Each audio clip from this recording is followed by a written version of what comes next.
mind. If that is blinking, I'm recording. Okay. So whenever you don't say it, let me know. That's good process improvement. Yes, that's a good process improvement. I guess reminderance, right? Let's do this thing. 3-50, Stephen. 12. So week 1 we have customer satisfaction scores, right? I'll take into account the process improvement. Say that again, Larry. So Yeah, Larry, what did you say?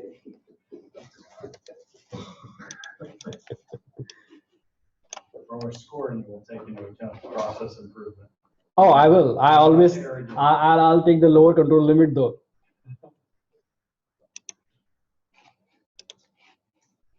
Wrap merge sales. Yeah. This is gonna be just customer faction scores, right? So I'm gonna quickly type those things.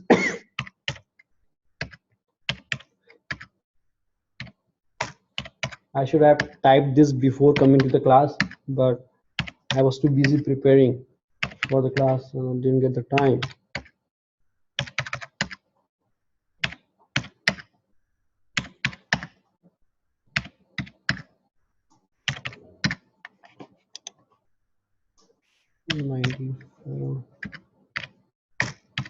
Please make sure I'm typing the right thing, okay? 89, 94, 89, 94, 86, 84, 95, 63, 85, 100, 91, right? 91, 88, 87, 77, 90, 93. What's that first number you got? The boss is sitting on it.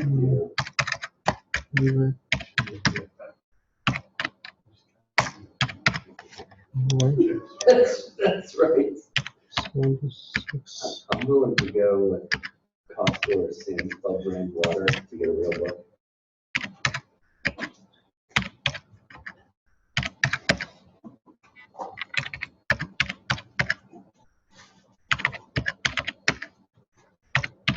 Okay, almost done here. 89, 91, 93.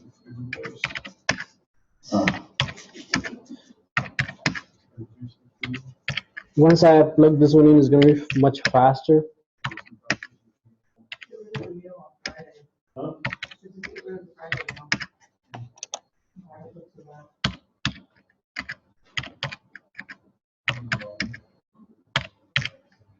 Because at this point, it really doesn't matter. That's class. Just our fun thinking of how they can improve it, which they won't do. That's right. Okay, guys, I'm done here. I'm just going to put this one here. This is a typical example of X bar. So I'm going to read the problem here. The Schuler Motor Mile is a high volume discount car dealership that stocks several different makes of cars. It also has a large service department. The dealership telephones 6 randomly selected customers each week and conduct a survey to determine their satisfaction with the service they received.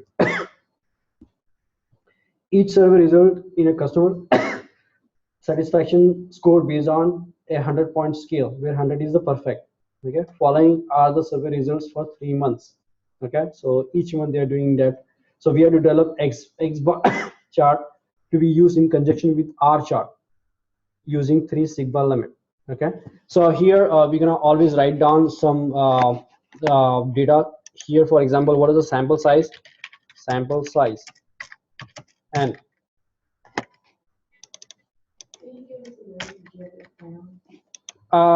is there any way possible? I'm gonna put this on the blackboard. So let me continue it because I need to complete a lot of stuff today. I need to complete the project management. We just have 1 hour 30 minutes left. Okay, so I'm going to continue it. Bear with me. I will post this on the blackboard, and then you can always shoot me the email if you have any more questions. What's the sample size here? 12, isn't it? 72? No, here sample size 12. is 6 because every day you are taking 6 samples because you are measuring the items here. Okay, when you're measuring the items, it's little different than the P chart. P chart, you have a sample size of 50 parallel that we had, and each day you were taking 6 samples and you did it for 4 days. Okay, so you had 24 samples. But here, each week we are taking a sample of 6 customer. Are you guys with me? So the sample size is 6 here, and we're gonna have what we call a z value. Z equals, let's say they ask us to use 3, right? Okay, so let's do that. So I'm gonna say here x bar, which is the average of all these things. So it's gonna be very fast here. Are you guys with me? So average is going to be. Please don't try to catch up with me. Pay attention here. I'll post this on the Blackboard, and then you can follow it at home. If you try to match it up, you're gonna miss the main points. That's what the worry I have. Okay. I'm sorry, we have a time constraint. I wish we didn't have the time constraint. So this one is x bar here. Okay, and that didn't work. Hold on. You're averaging down weeks. You're on row 4, you're averaging row 5. Hold on. Oh, okay. So damn it. But just pull that down one Just delete cell. that one. That I can delete that one. That's okay. But what I'm worried about is what this No, is. but- okay, so go up to line 5, H5, go to cell H5. Oh, I selected the one next one. So H5, you're not Ah. selecting B6 through Beach. Okay. Thank you very much. G5 and G5. Yeah. And just drag that down and you're fine. Yeah, thank you very much. Okay, x bar is there, and then we also need the range. How you calculate the range?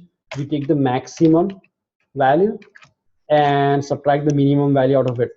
Okay, so maximum minus minimum. Are you guys with me? So what is the range in the first one? 94 minus 76, right? That's 18. So you calculate that one. The range is calculated. So what we can do here is I'm gonna say control limits for x bar chart, right? So we're gonna say upper control limit equals. Now I'm gonna use that formula here. Okay. We have been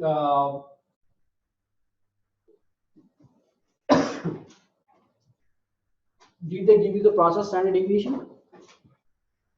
Oh, they may have done. 3. They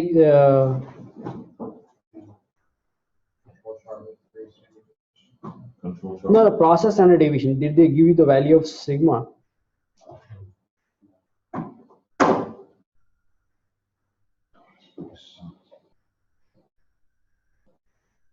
Okay. 95. So what we're gonna do is we're gonna use these formulas here. Okay. Are you guys with me?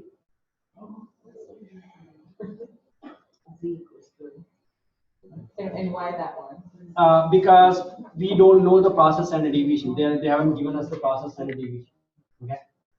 And what we need to do is we need to find the values of A2, D3, and D4, and that can be found from this particular table here.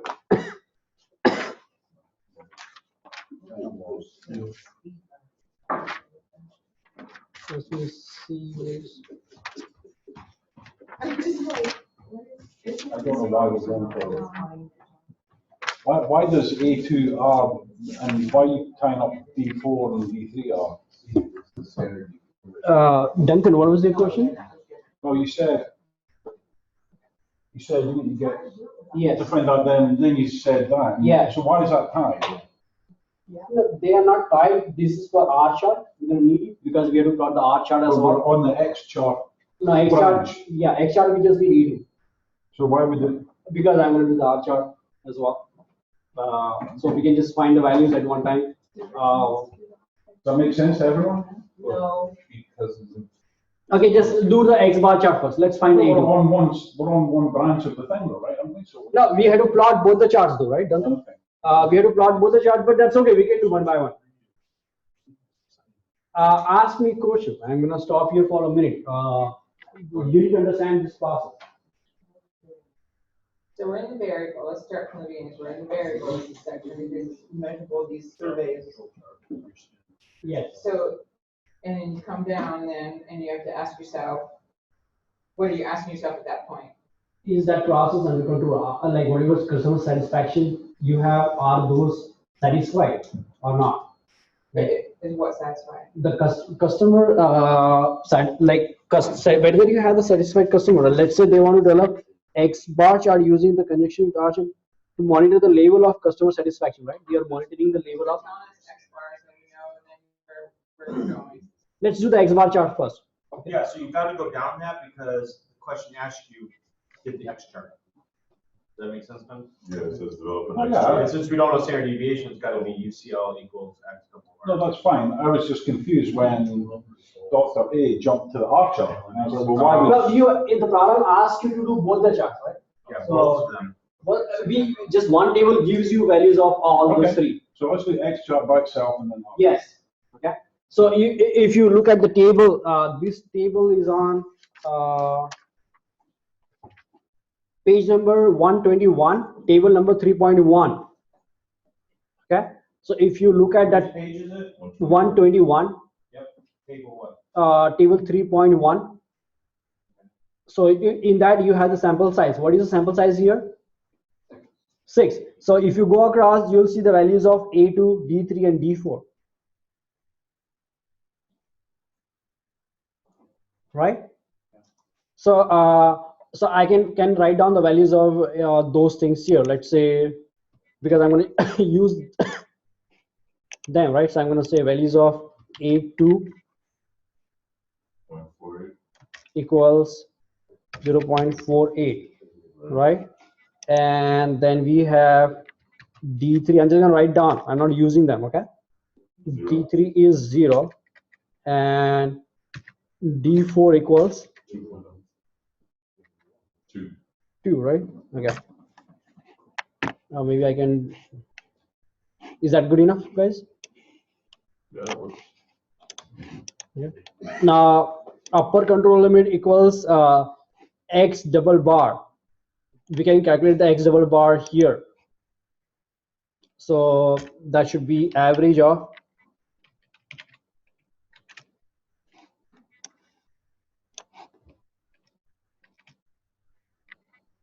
right, Right. and that should be equals to the average of,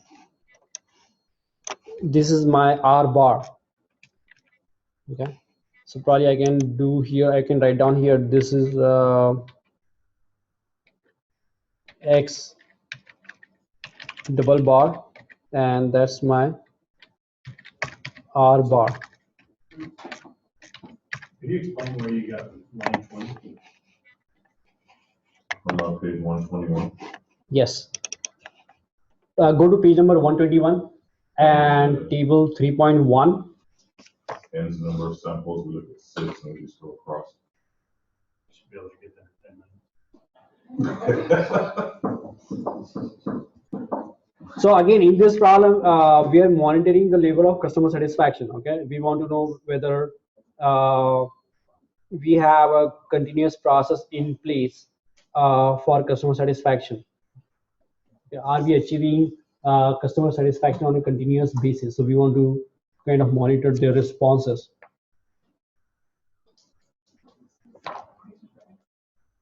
Right?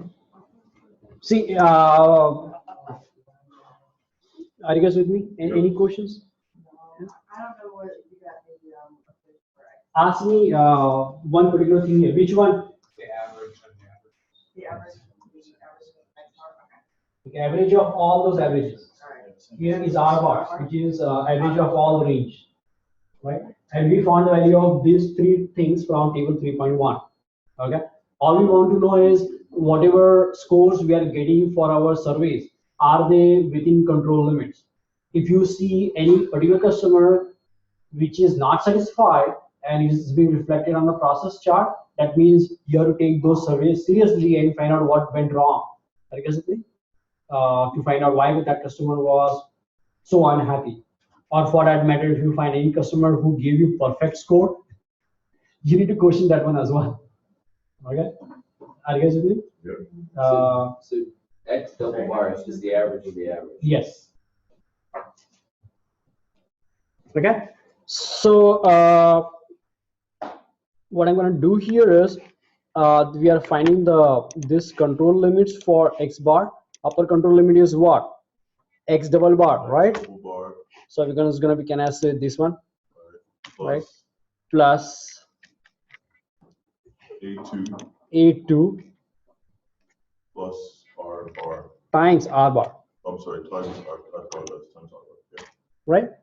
That's my upper control limit. So it's X bar plus 1, oh, plus A2. that times R bar, star bar, bar bar, go. Right? And then lower control limit, Just same thing minus. I'm just gonna, yeah, just change that to minus thing. Looks so simple. Well, it is simple. Yeah, right. Yeah, if we get, if we could use it in Excel, absolutely. I'll let you use Excel if you want to use it, but just print it out and we'll go from there. Okay.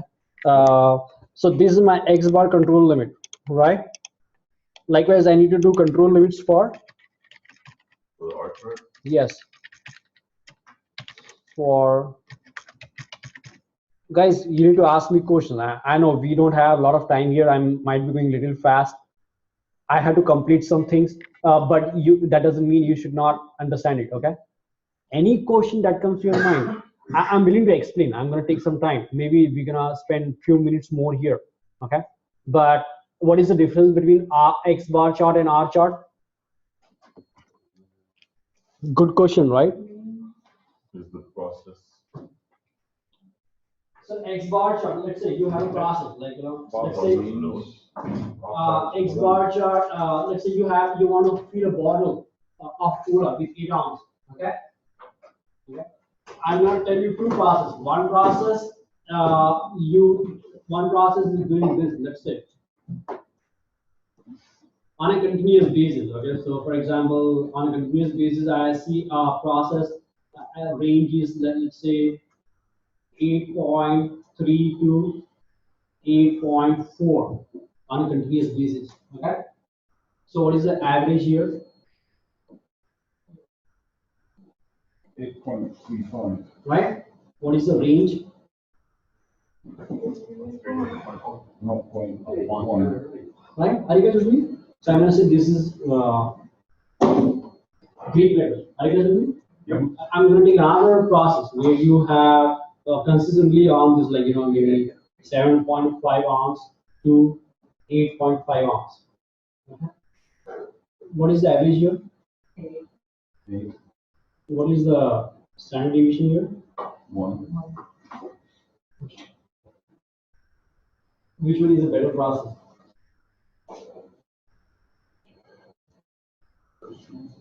Think twice before you answer. Like a trick question. It's a trick question. That's where the learning lies, right? Why we are doing those two plots? That's a weird other question, right? What's the problem here? The problem here is you are consistently giving away high amount of cola, right? And what's the problem with that? You're going to lose the revenue. Right? Or if you're doing consistently lower, you're going to have unhappy customers because you're giving less cola to them. Right. And you're charging more. You get me? So this process is off-center. Although it's stable, there isn't much variation in the process, right? Variation-wise process is very stable, but it is off-center. It's constantly producing more or less. Are you guys with me? You are on an average giving 8 ounces of cola. That's perfectly fine. But some sample is gonna have lot more. Like some bottle you pick up, you're gonna have a half ounce more, so you'll be very happy, right? Oh, I got a half ounce more cola free. Some customers will be very unhappy because they're getting less cola.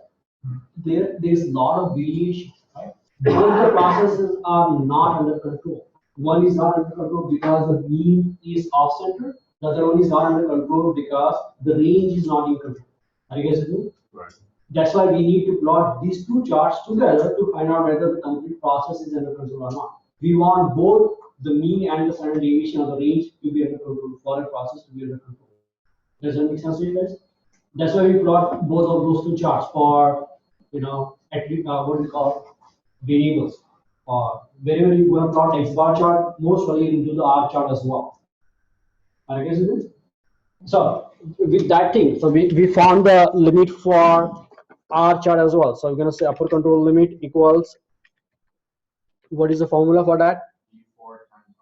D4 is this one times R bar is this one, right? And then lower control limit equals D3 times R bar. which is going to be 0, so it's going to be D3 times R bar, right? That's 0. So now we're going to plot the chart. Once we have done this calculation, now it's all setting it up right. Are you guys with me? So here I'm going to do it for control X bar chart. So I'm going to say this is my, I'm going to merge this cells. I'm going to say this is okay, and then we're gonna have, I'm gonna take this one, I'm gonna say this is R chart,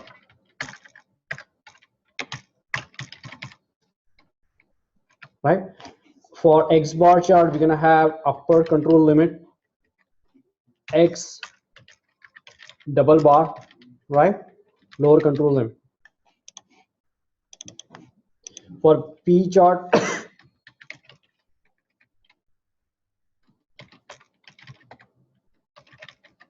are you guys with me?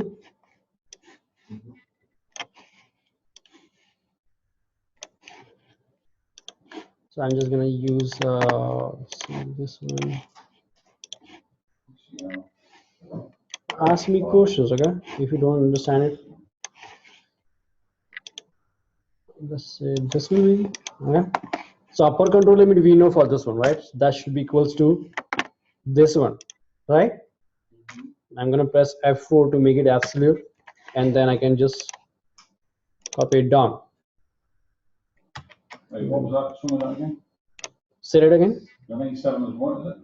Equals what? Upper control limit for the X bar. Okay.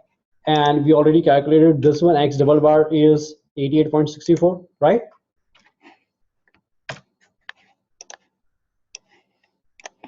And lower control limit is what? 79.84, right? So we done with this one. Our upper control limit for R chart is 38.33. These surveys are from 100 point on a 100-point scale, right? Higher scale means better. So there is a variation of 40 points. That's a lot, if you remember, right? Means 40-point variation is a lot on 100-point scale. R bar equals this one, right?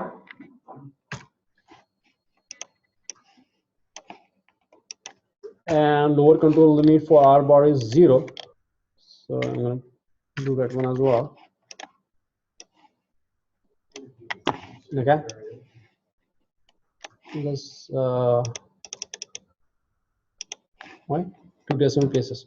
So we basically done with the chart. We can just plot it very fast and see whether the process is under control or not. Are you guys with me? So I'm gonna highlight this one as well with the yellow one.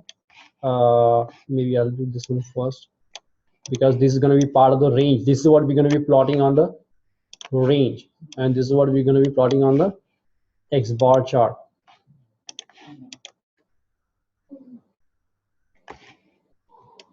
Okay. Let's see.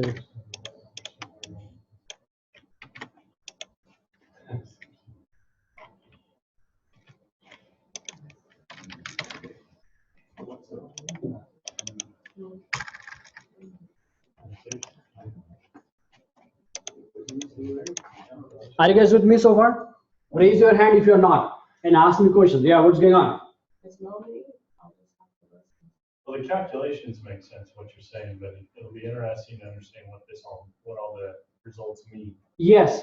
So as I said, and I'm recording this one, so don't try to match up the speed with me. You can practice at home, so we can cover more material in class. Okay. Let me quickly plot this one. John, you have any questions? I mean, we're constructing columns J through O just for the benefit of getting visual graph. Yes. Now it's all visual graph. Basically, you can just based on this one, you can point it out whether the chart is out of control or not. How come? Because we know our limits, right? For example, our limits are upper control limit is 97, right? Do you see any observation above 97? If it is, then it's out of control. Do you see any observation less than lower control limit, 79? If it is, then it's out of control. So basically, you don't need to plot a chart, but there are other things you should know. Visual is always good. Are you guys with me? Yeah. Okay. So what I'm going to do here is I'm going to plot the X bar chart. So I'm going to copy this one, press my control key, and just highlight the cell that I need for X bar chart. Are you guys with me? Yeah. And then all you have to do is just insert this chart here. Okay. And then you have to refine this chart. Looks like, you can do the refinement here. I'm going to quickly show you how to do it. I'm just going to select this one, format selection, and let's say we want, let's say the range is 100 here, and I want, we don't want to start with, we want to start with maybe, 80 maybe, or 70, 75. And we want to go in the step of 5. So that looks better, right? So are you saying the interpretation of this is if the X bar is between the upper limit and the lower limit, it's in control? Yes. Even with that much variation, That's is fine. That's a random variation. Okay. It's a variation from the process. You cannot control those. And so far, those are within the limits. Your process is under control. If you want to reduce the natural variation, then you have to redesign the process. So buy better machines, new equipment, train employees, do whatnot, or change the complete process itself. So if the manager of the car dealership was looking at this, he'd say, yeah, we have a good survey process. It gives us good results. Is that the interpretation of this? Yeah, the based on this one, I can see that my customers are happy. I don't see any outliers. You cannot make them perfectly happy, so some variation has to be there, but those variations are within control. And right now we just did the X bar chart. We could see the range chart as well. Okay. And see if you have any random, like lot of variation.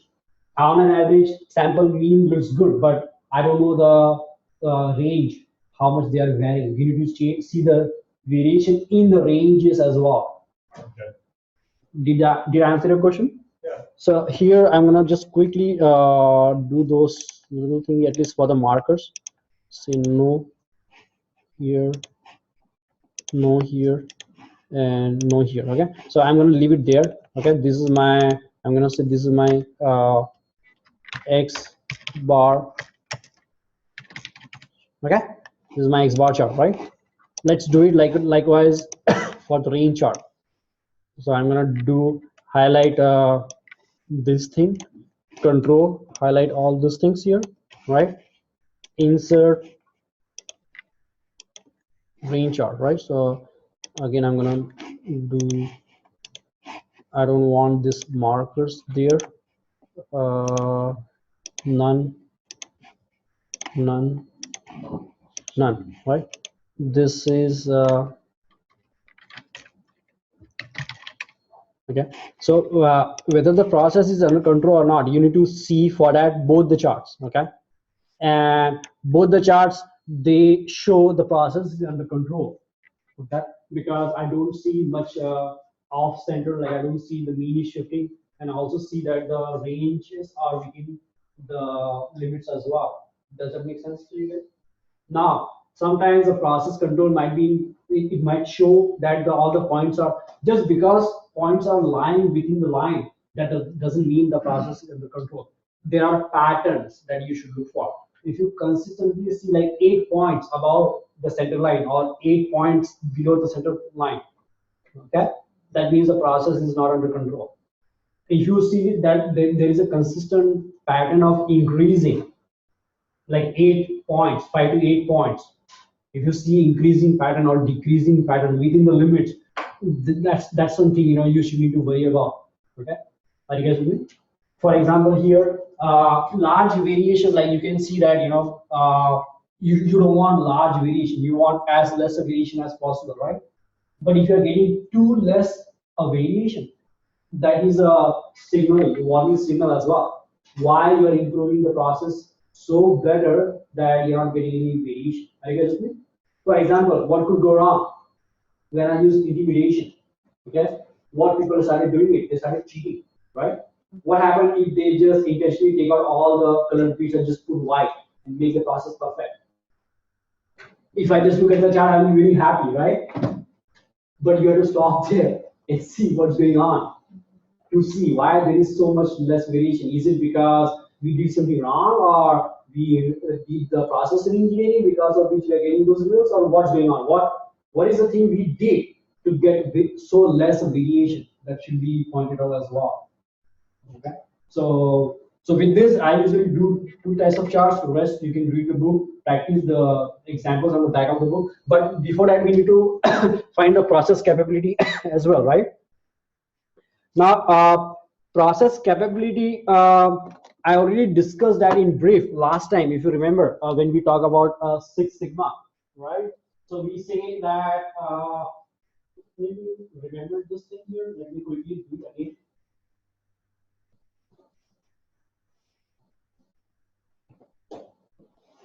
Okay, for example, we talked about design specifications, right? Customer wants 7.5 ounce to 8.5 ounce, right? So these are customer specification, okay? So based on customer specification, you design your process, okay? And you find out whether the process is capable of meeting customer specification or not. So you design a process. Right now, you design the 3 sigma limits. Okay, that could be 1. So that means you have 1, 2, 3. Okay. Right. So here it's capable of meeting 3 sigma limits. We have to use the formula given in the book. But this process is gonna yield. Let me see the formula so I can explain it better.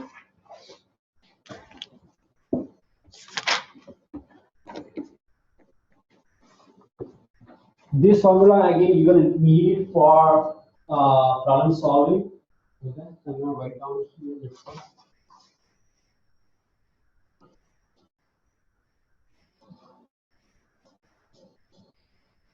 Okay, let's say this is a process capability ratio.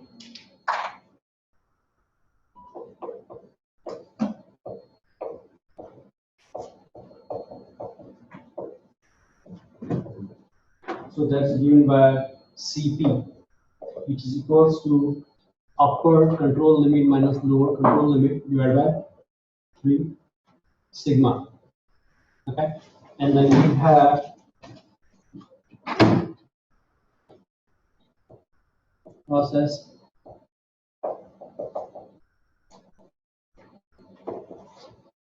index, which is CPX, is given by minimum of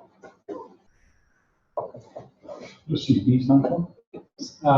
process capability index. This is process capability ratio, CP.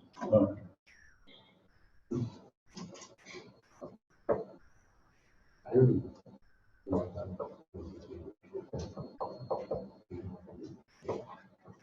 Okay, so if these ratios are supposed to be greater than 1 to be good. If they are less than 1, that means you might not be able to meet the processes. Your process is not capable of meeting, right? And I'm going to explain that in our example. For example, can you read the second part of our example here? Is that a comma between the two? Yes, because we have to take the minimum of the two. For example, let's see that. So a dealership would like to achieve an average customer satisfaction of 95 plus minus 3. So how much they want?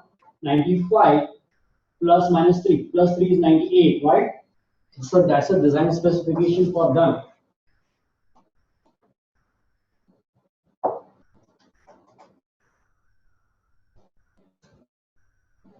And then this is. Was it 95 CI? No, we have to calculate that. This is 92, right? Now our sixth sigma. I guess this was 6 sigma, right? Is it 3? It's 3 sigma. 3 sigma. This is 3 sigma, right? No, it's just 6 sigma. Oh, this is really That's what the hell we're talking about. 6 sigma. Are we still on, what problem are we on? Yeah, good problem. Still the same problem? Yes. But I'm sorry. Second part. If you read the second part, Right, but it's plus or minus 3. Satisfaction score of 95 plus or minus 3. According to that problem, it was 3, he said over there. Plus or no, minus- these are the 3 limits. These are specification limit, right? 95 they want it. 95 plus minus 3, right? Yes. Are you guys with me? Yes, So those are the design specification given to you. absolutely. So those are the I put those here, right? I'm sorry, where's 6 sigma versus? It's okay. Now one thing is sure that we know the upper control limit and lower control limit, right? So I'm gonna say like that. Let's do one by one, and let me know if you don't understand it. Like CP equals what? Upper control limit and lower control limit, which is 98 minus 92. Are you guys with me? Yeah. Now we have to find out 6 sigma, right? How would you find out the 6 sigma? Basically, if we use the lower upper control limit minus lower control limit, that will give you 6 sigma, right? Are you guys with me? Why? Because if you look at the control normal distribution, right? You have upper control limit, and you have lower control limit, and you have X double bar, right? Are you guys with me? And this difference is what we call it 6 sigma, right? Because we have 3 sigma on the one side, right? So so this 6 sigma equals to how much here? In our case, 6. upper control limit of the X bar chart. Okay, what is the difference between upper control limit and lower control limit?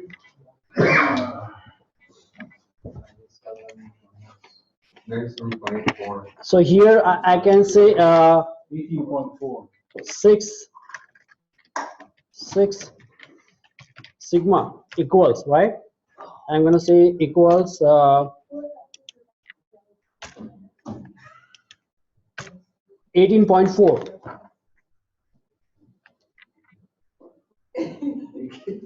Oh, subtraction there.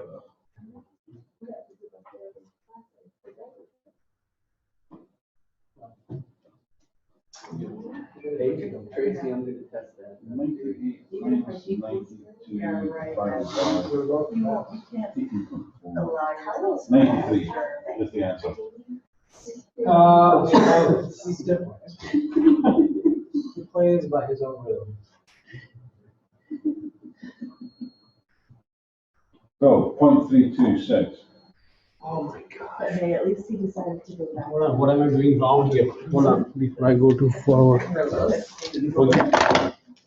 me just. This article is on LinkedIn. Not going back. Well, 98 minus 6 divided by 18.4 is. I have no idea what the head. Did you not know that yet? No, I didn't do that.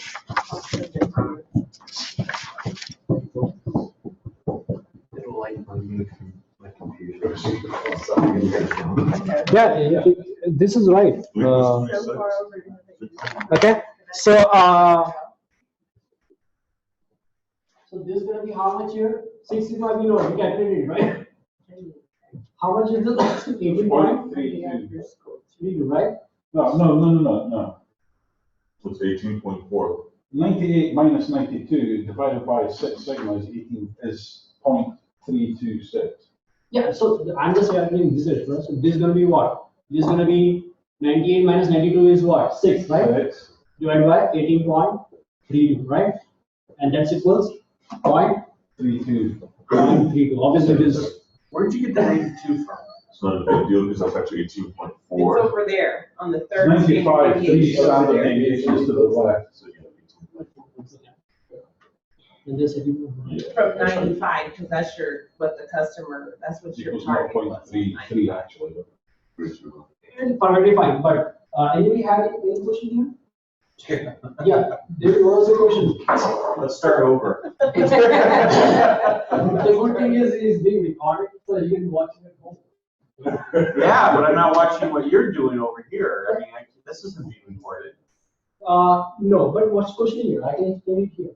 It's just, it's going at like Yeah. 2 times the speed of sound. That's the problem. I'll explain it again. I don't even know if I could come up with a question to ask, that's the problem. Well, actually. Again, let's break it down. Yeah. Let's break it down. We're gonna go very slow. John. The question is that is the target capable of achieving a 95 plus or minus 3? Yes. Right? So you targeted, so controls were using the same labels over and over again, I think. So 95 is a target. We have a plus or minus, so upper control, lower control limit of 3. That gives us 98, 92. And and then we went back and looked at our X bar, upper control, lower control limit to test that. And then the test is if that's less than 1. Yes. Okay. What do you mean by if your process is capable? Your process is capable of meaning when you can have less variation than the variation demanded by the customer, right?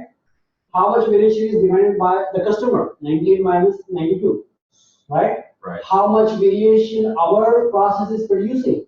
That is 6 sigma here, right? And where did you get the 18.4? It is upper control limit minus lower control limit of X bar chart. Hold on. Right. X bar chart, upper limit, so it's 97 point. 97.83 minus. Minus 79. I know, Yes. yeah. So when you look at it, our process has more variation than the variation demanded by the customer. Are you guys with me? Well, how do we know it's more than the variation? Well, you can see the ratio, right? 0.32. Yeah, so 0.32. So our variation is more. Their variation, they wanted less variation. Where's our variation? 6 sigma, right? That is the this is the variation we have, right? Okay, how did you calculate the 6 sigma? This chart here, you see that? X double, what's the X double bar hour? X bar? X double bar is 88.61. 88.6. What is upper control limit? 97.8. What is lower control limit? 97, 79 point something. 79.4. What is this, 79.4? Yeah. This is a normal distribution, right? We have 3 sigma here, 3 sigma there. So these together is going to give me 6 sigma. Okay, Okay. so that number is, that 6 sigma was 18.4. Yes. Yeah, I got that. And then you, if you see, we have our process has more variation than the variation demanded by the customer, right? Okay, because the variation, the customer request is 5, we have 18.4. 6. The demanded from 6, right? 98 minus 92, 6. And we are producing 8.4 variation. So our process is definitely not capable. So if the CP is under 1, we can't meet it. Above Yes. 1, we can. Yes. So basically, if you remember yesterday, we talked about we don't want this kind of chart. What we want is we want That's tighter. a tighter, very tighter like this. So what if we find out that our variation, our process is not good? Our process looks like is not capable. whatever variation we see there, it's a normal or random variation, but those variations are too high to meet the customer demand. Okay, so what we should do here? Maybe the customer is setting unrealistic expectation, or maybe they are asking us to do something which our process is not capable. So maybe we have to redesign the process, or maybe change the customer expectation. Does it make sense to you guys? Customer expectation. Yeah, customer might be setting the unrealistic expectation at times. It happens all the time. How that happens? Because sometimes it might not be exactly the same thing that they're asking you to do when like a process is supposed to can produce range of items, right? From A to D, right? But it can produce more or with more perfection A than the B, and customer is asking you to do B. Like, it's like somebody coming into the bakery and saying, I need a chocolate chip cookie with 7 Yes. chocolate chips in it. And you're like, well, that's, we can't do that. You might Yes. get 10, you might get 5. Yeah, but I need a realistic example. That's Well, realistic. that's realistic. Yeah, I want a king of cake cakes out of your bakery. You want what? I want the king of cake cakes out of your bakery. I want that standard of service. And you're like, no, So, yeah, another point would be a guy coming in placing an order for 100 cakes that he wants all of them to look the same, like those Exactly the same. 7 Exactly the same. chocolate chips in the same shape, and your process cannot give you the same cut or mold in the chocolate chips. You can produce the same number, you can produce the cakes, you could probably get close, but you can't give him 7 exactly in every cake in the same mold. So at that point, you'd be like, you would tell him it's probably an unrealistic expectation, Yes. or at best, we can give you. Yes. But I wouldn't do this. You gotta help me understand. I would never do all of this Well, junk. I don't do this. So this, Give me something that is realistic. Okay, so I can understand. wait, Why would let's I say- go through the trouble to do this? You see what I'm saying? well, This is for large manufacturers. this is for manufacturing, like, well, but actually, she's got the skill, let's stick with cakes. So I come in as new management, I've done market surveys, and I know that I need a customer sat of 95, and I've got to plus or minus 3 for my cake public stats, right? So I've already got that market, dude. I come in and I talk to you about it, and you're like, well, I don't know, I really don't know the baseline. I know my people are doing good work, and here's the improvements, and here's our baseline. So I massage the baseline, and I go, well, wait a minute, you're double X. So your average really is targeted right now at 88. And the deviation around that is plus or minus, 9 or so. And we're way off what we can do to sit there and beat public's fund.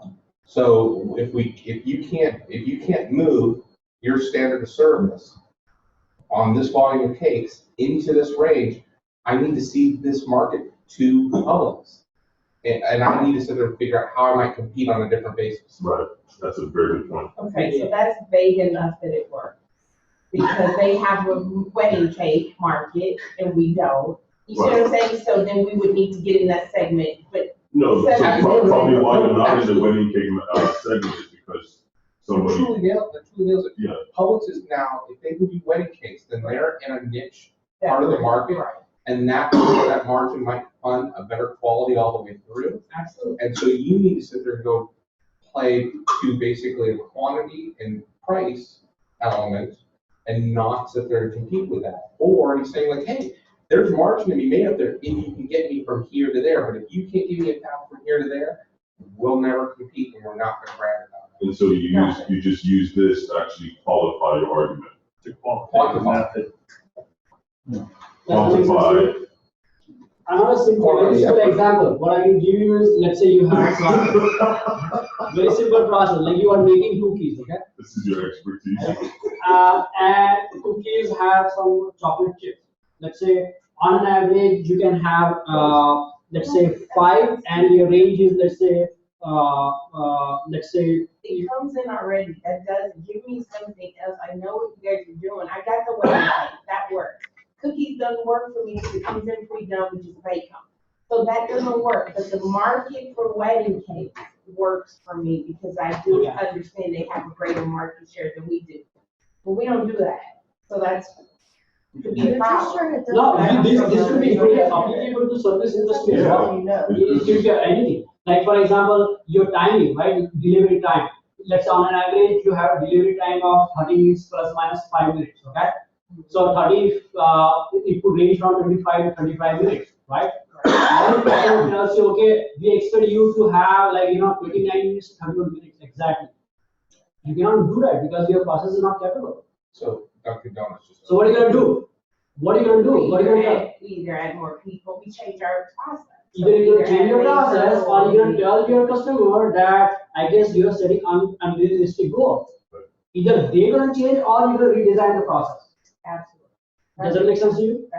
Right? That's why this becomes very important because it tells you whether your process is capable of meeting customer specifications or not. I guess Tracy's So is it- point is that we're never gonna spend the time actually doing these calculations, because there's gonna be some kind of system or So spreadsheet if or you something remember that's gonna Boylan's class, calculate that data for us. Boylan's class was It's always, basically, what otherwise Boylan the said, is like. the idea is not that you do it, but that if somebody presents the information Right, to that you you, understand you're how able to it. interpret. These will all be automated, computer generated. You Right. will never do that on your own. But those numbers should make sense to you. They just, So it's just a way to go from subjective to objective. Yeah. right, You know, it's I not. mean, it's a great Yeah. process. It's that simple as it's to go from, we think we have good customer service to an objective way to look at two different companies. Yes.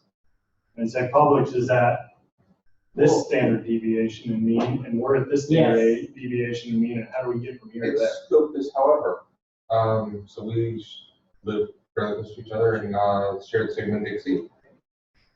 Dunkin' Donuts just opened up a shop. Why you guys even spend your time making donuts anymore, I don't know.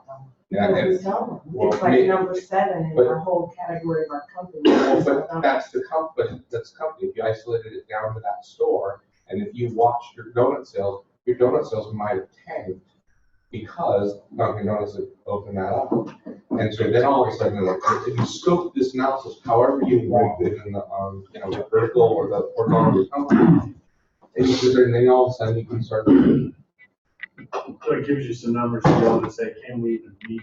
Well, we do, I think Dunkin' Donuts, where and we if we hire the can't, screw company, it. we'll Yeah. hire Nielsen Group to tell us where we are in the market. Well, so you hire Nelson Group, you pay the big bucks. Yes. 30 stores, so And then- no one's looking at that one individual one-off, we're Right, but looking at the The idea is totality. when the information comes to you, that you're able to kind of follow the, Right, but whatever, then, and break it Understand how down they got and to it. understand. And then We as a- do, I'm just saying it doesn't come like that, it'll come and it'll say, if you measure service, variety or whatever, so you pick 4 categories, whatever those categories that are important to the customer, here's where Publix is, here's where, Right, Whole Foods or whatever. right, And then here's what the customer's saying you need to do to get there. but, So it just comes differently. So we do have industrial engineers, we do have people that'll break stuff, look at stuff, and bring us the information and say, okay, well, here's how you can get your service. If you want 5 more minutes, if you want to be faster, if you want to be more efficient, or if you need more labor, this is going to affect you that way.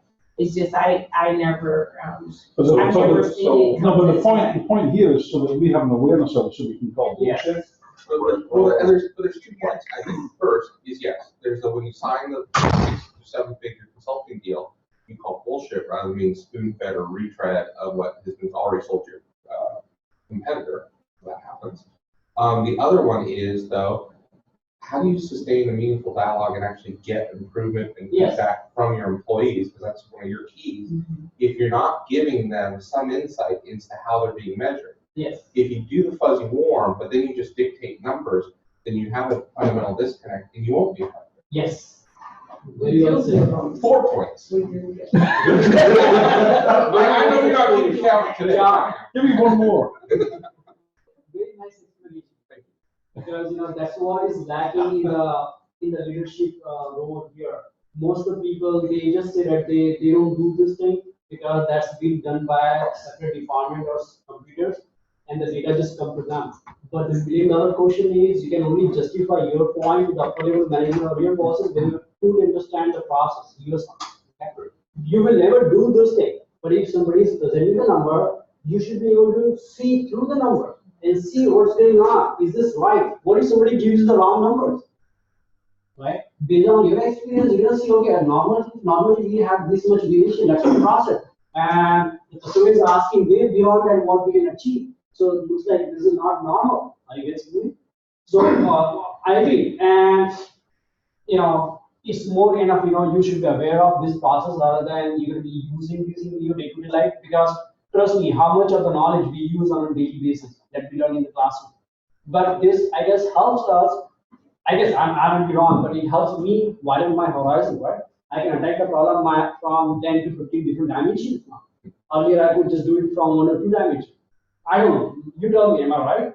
Yes. I actually had a peer, and I'm thinking that's not, is that all he did was sit there and put a scatter chart. He forced the performance testing people to get all the raw data instead of consuming it from the tool set and throw it into a scatter chart in Excel. And he finally coached them to a point that they started understanding what outliers were versus what was, what was consistent and good result. And he drove so much improvement because he's actually having a conversation with an employee instead of doing kind of a round robin intersection through a tool set that had cannibalized any usable, workable knowledge from the different people interacting with it. So it was an Excel kung fu. It wasn't anything else. It was just like, here, dump it into a table, scatter chart, and all of a sudden it was like, wow, you could actually just sit there and print it out and start drawing on it and go, it's a good result or a bad result. It's a bad, or actually, it's a good result or a bad result from the test. And then was our progress effective or not? And that actually drove more improvement than we spent months doing. So Excel kung fu or Excel fuck you? Basically both, yeah. Both. No, but often than not, what I found out that we can only attack the problems if we know how to attack the problems. Right? I probably never have used this before because maybe I didn't knew this stuff exists before, right? But now I know that you will go back and look at your process and see, okay, I know this could be done. Are they doing it? Can we do something like that? Some variation of this? Can we improve the process? That's going to give you additional horizon to think about. Hopefully. Yeah, your business analyst, your best friend. Are you guys with me? So is this somewhat clear now? No? Yes? Yes. Oh, it's clear. Yeah. The next thing is we have to calculate the process capability index. Now, why we need to do this thing? Because sometimes it could happen that your process is, I'm just going to do it here. Okay? Sometimes it could happen that, okay, your process is very tight. But what's going on? It's very tight, don't see much variation, but it's offside. It's off-centered. Are you guys with me? And that could be caught using this index. If it is less than 1, that means you're off-center as well. Are you guys with me? So sometimes you might find this ratio more than 1 that you're getting. Here, in this case, the ratio is going to be more than 1. Are you guys with me?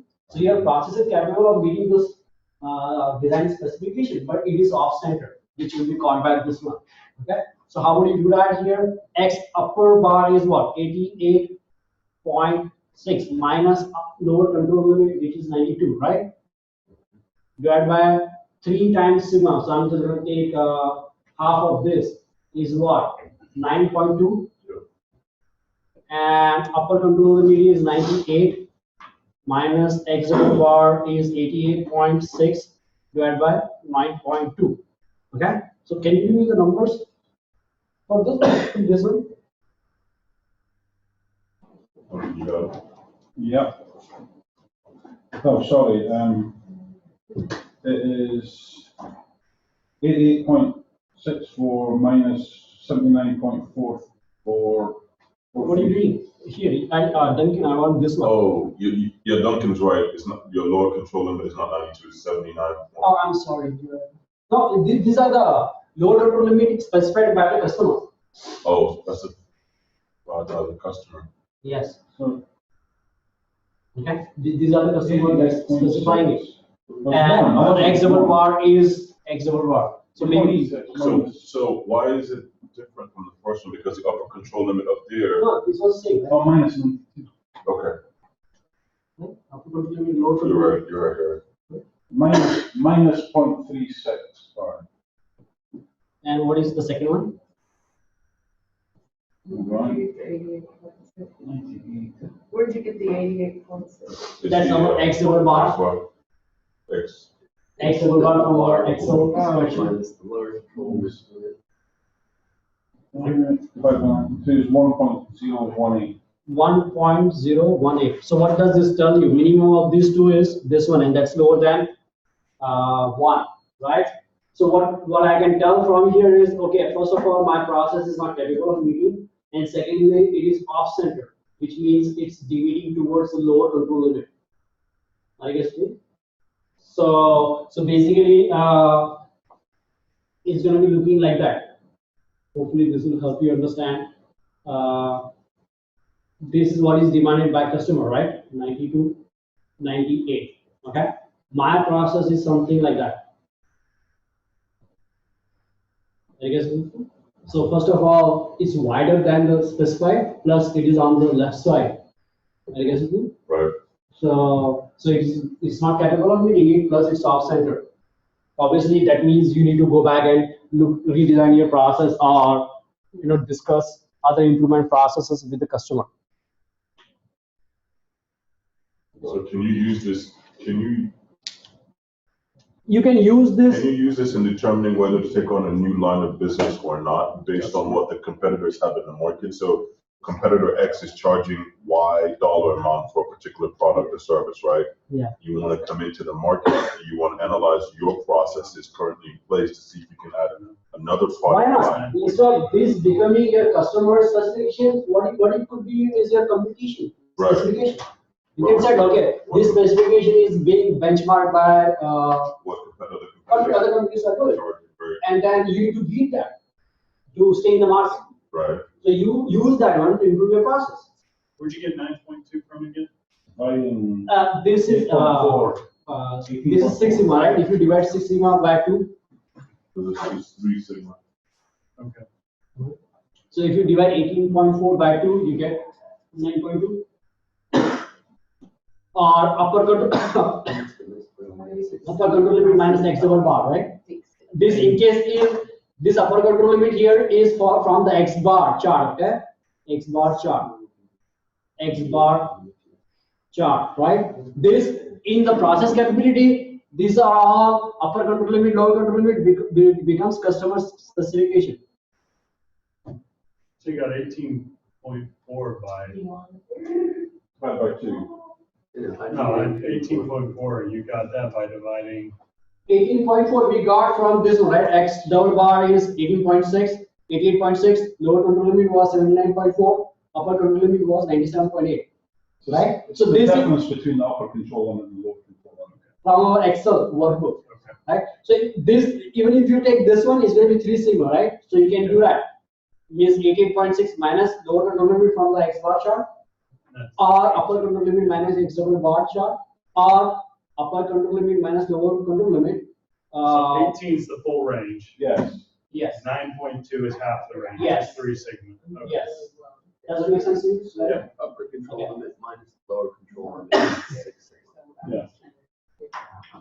Yeah, I like it as a sales Yes, forecasting. because it's not always target oriented, it's benchmark oriented. Right, to see whether you can bring in a new Yes. product into the market based on the prices of the two competitors, the lowest and the highest. Set that as a benchmark and try to, that's what the 6 sigma is all about. It's all about So process. say that again, Chris? Would you just use your example, was that insurance or? Yeah, so basically we want to add a new line of insurance into the market. Let's just say Geico is at $92 a policy, State Farm is at $98 a policy,